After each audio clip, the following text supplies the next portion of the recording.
So I'm thankful to Dr. Subodh Raju and his team for allowing me to present this. So it was a non-sponsored conference on 30th March on the auspicious occasion of the Hindu New Year, and attendance was 105 from all doctors from all specialties, pulled in to discuss these grave issues which we are facing in our day-to-day practice, but we don't talk about them so freely. We talk about them over a cup of coffee outside or on the dining table, but they need to be discussed. So I'll jump into the topics what we discussed. There were 8 panel discussions and 2 topics for debate. So the first topic was presented by Dr. Shipra. She is a laparoscopic surgeon from Saharanpur, and I'm sure her husband is in the audience, Dr. Rajiv, who will be talking more about this topic. But is it a bane or boon? Definitely. The conclusion is it is the best form of private practice. I have no doubts about it. Profit sharing as per the initial share of input will lead to no complications in the future. I am just rushing through the conclusions. Single specialty group practice, although I have some people in the audience who are doing it in tier 1 cities, but in tier 2 cities, believe me, it is very difficult. Because neurosurgeons, we being neurosurgeons, we are egoistic. Indemnity insurance for doctors. This was the second topic. We had a lawyer in our panel who was a specialist on insurance companies. Conclusions. Doctors must talk to the lawyers and ask about their expertise. Just like a patient has the right to know the specialty of his or her surgeon, the doctor also has the right to know who is his lawyer and what is his specialty. Sometimes they assign criminal lawyers for civil cases and vice versa. Keep your medical records up to date.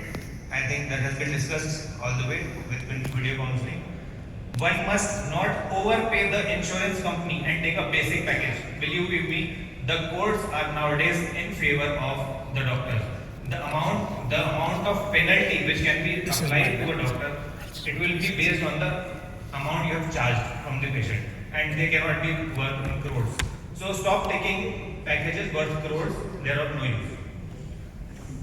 Third topic was government funded schemes in healthcare. We all face them daily.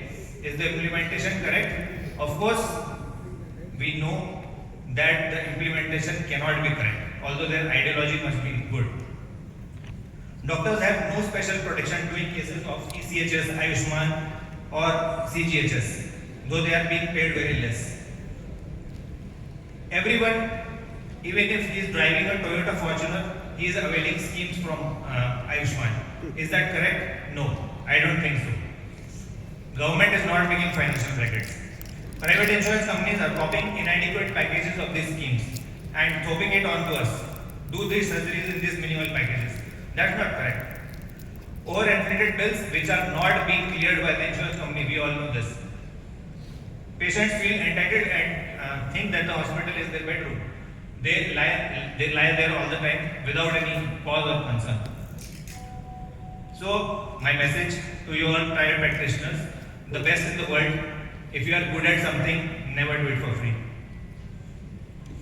This was a debate between a pediatric surgeon and a general surgeon who is a hospital owner. Conclusions. Academic conferences are necessary but with minimum sponsorship and should be less lavish. Repetition of topics should be to be avoided as is being followed in this conference. I am very glad. Empty halls are a concern, cannot be here because it is a single hall. Pharma companies can't dictate terms of practice if they are sponsoring.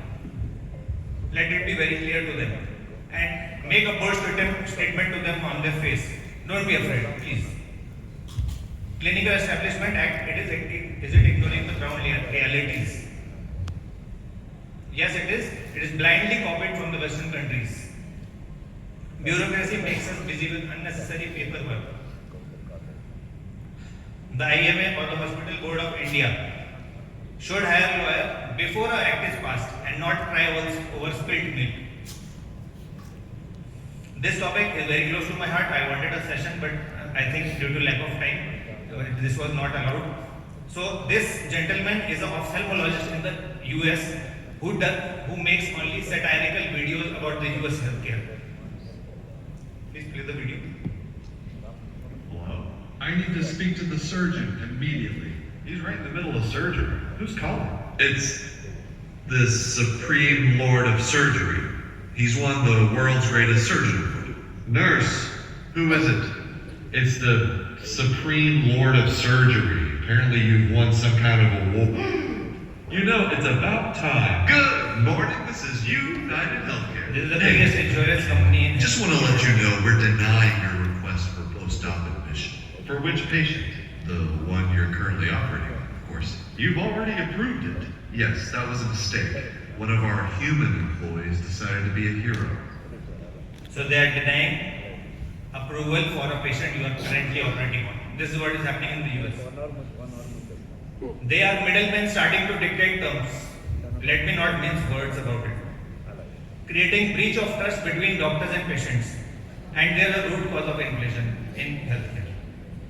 So what Ahmedabad Hospital Nursing Association did, they banned 3 companies on 2nd of April indefinitely for cashless facilities. And this was the CEO who was fatally shot, CEO of United Healthcare. He was fatally shot on 4th of December 2024. This is the actual video clipping from CCTV. And this is what the healthcare has come to in the US because of these private insurance companies. Corporate run hospitals, this was a debate. I can't go much about it because I don't have time. And plus, I am not the best person to comment on corporate hospitals. They provide good infrastructure but treat doctors like commodities. Monthly targets result in unfair practices that we all know.